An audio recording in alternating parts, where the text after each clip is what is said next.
अस्सलामुअलैकुम नाज़रीन, मां यहाँ गुलाम सैयदा फातिमा तव्हां ॾिसी रहिया आहियो जीवन न्यूज़।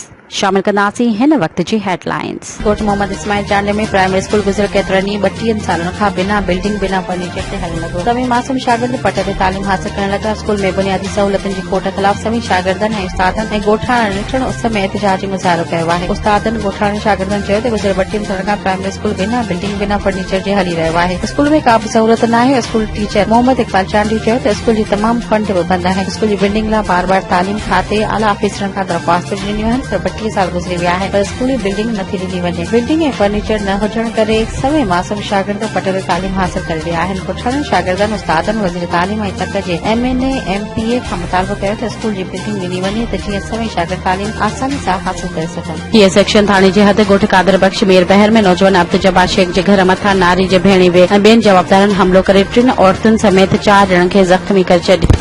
मीडिया सां ॻाल्हाईंदे चयो त जवाबदार आशिक शेख दादलू अली गोहर मियादाद राजा सज्जाद सामाणो ऐं ॿियनि हमलो करे तशदुद कयो जंहिं में अब्दुल जब्बार शेख माई शबनम माई साहिरा ऐं माई आसिया ज़ख़्मी थी पिया। हुन वधीक ॿुधायो त हिकु महीनो अॻु मीरपुर माथेले जी अदालत में संदसि भाउ वालिद जी मौजूदगी में माई शबनम सां शरई हक़ निकाह कयो हो जंहिं ते जवाबदारनि ॾमर जी घर ते हमलो कयो ऐं औरतुनि खे बि सख़्त तशदुद जो निशानो बणायो। वाक़े जी इतिला ते ए सेक्शन थाणे ते रिपोर्ट दाख़िल कई वई आहे। ज़ख़्मीन इंसाफ़ लाइ DIG सखर ऐं SSP घोटकी खां मुतालबो कयो आहे। मुख़्तलिफ़ शहरनि जी आम पिछाज नगरी में जश्न आमद रसूल सल्लल्लाहु अलैहि वसल्लम जे सिलसिले में आशिकाने रसूल पारा मरहबा या रसूल रैली कढी वई। पाकिस्तान सुन्नी तहरीक समेत मुख़्तलिफ़ मज़हबी तंज़ीमुनि पारां हाफ़िज़ तालिब हुसैन जलबानी शाहिद अंसारी जावेद राजपूत ॿियनि जी अॻवानी में ख़ुशीअ विचार रैली कढी वई। जर पीरा भिचा सैयद गदा हुसैन शाह लतीफ़ीअ पारां आशिकाने रसूल मथां गुलनि जी वर्खा करे मरहबा या रसूल रैली जी आजा कई वई। वरी अंग में आशिकाने रसूल पारां रैली में शिरकत कई वई ऐं आशिकाने रसूल जे हथनि में सब्ज़ परचम हुआ। भिचा जे अलमदीना चौक खां रैली कढी शहर जे शाह हबीब चौक अल्लाहवाला चौक दंबूरा चौक ॿियनि हंधनि तां थी दरगाह भिटाई ते पहुचण इक़्तिदाम पज़ीर थी। इन मौक़े ते नात ख़्वाननि पारां नात पेश कया विया ऐं मरहबा या रसूल अल्लाह जे नारनि जी गूंज जारी रही। अॻवाननि जी रैली खे ख़िताब कंदे चवण हुयो त हू पंहिंजे आका नबी करीम सल्लल्लाहु अलैहि वसल्लम जे जश्न जो महीनो आहे। महबूब जे जश्न जो भरपूर जोश ऐं जज़्बे सां मल्हाईंदासीं। गुज़िरियल ॾींहं समेत कुमार नाले शहरीअ खां 2005 मॉडल जी नई मोटरसाइकिल हथियारबंदनि जवाबदारनि फुर करे फरार थी विया। इन्ही शाहिदनि मूजिबि वाक़े दौरान जवाबदार बिना ख़ौफ़ जी वारदात करे विया ऐं पुलिस वाक़े खां बेख़बर या बेपरवाह रही। शहरियुनि जो चवणु आहे त घोटकी शहर में फुर चोरी ऐं हथियारबंद वाक़िया वधी विया आहिनि पर पुलिस सिर्फ़ कागज़ी कार्रवाई ताईं महदूद आहे जंहिं सबबि ॾोहारी जा हौसला वधी रहिया आहिनि। ॿिए तरफ़ मुतासिरनि समेत कुमार ऐं संदसि वाटसन आला अख़्तियारनि खां मुतालबो कयो आहे त फौरी तौर ते जवाबदारनि खे गिरफ़्तार करे फुल मोटरसाइकिल वापसि कराई वञे। ॿी सूरत में एहतिजाजी तहरीक हलाइण ते मजबूर थींदा। शहरी हल्कनि DIG सखर ऐं IG सिंध खे अपील कई आहे त घोटकी पुलिस जी नाअहलीअ जो नोटिस वठी अवाम खे तहफ़ुज़ फराहम कयो वञे। प्रोफेसर सैयद यूनिवर्सिटी कराची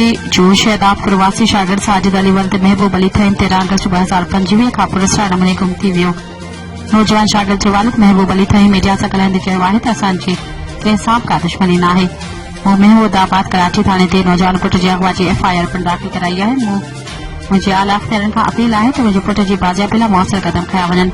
उन खां अलावा अगरि कंहिं बि माण्हू खे नौजवान साजिद अलीअ बाबति का बि ॼाण हुजे त महिरबानी करे पुलिस मददगार नंबर 15 ते राब्तो करे। जाफ़री जो अगण मरकज़ी इमाम बरगाह पेशाह जो मुतवली सियासी समाजी अगवान सैयद मौज़म शाह जो कराची निजी अस्पताल में इंतकाल थी वियो आहे। मरहूम कुछ वक्त अॻु अस्पताल में दाख़िल हुयो जंहिंजी जनाज़ नमाज़ अॼु मरकज़ी इमाम बरगाह पीर शाह में अदा कई। सैयद मौज़म शाह जो आख़िरी आरामगाह मरकज़ी इमाम बरगाह में मिठे मां हवाले कयो वियो। मरहूम सैयद मौज़म शाह जी जनाज़ नमाज़ में सियासी समाजी अगवाननि उस्तादनि वकीलनि शहरियुनि जी वॾी अंग शिरकत कई। ख़ैरपुर नातन शाह जो सॼो शहर ॾुख ऐं गम में वरतल आहे।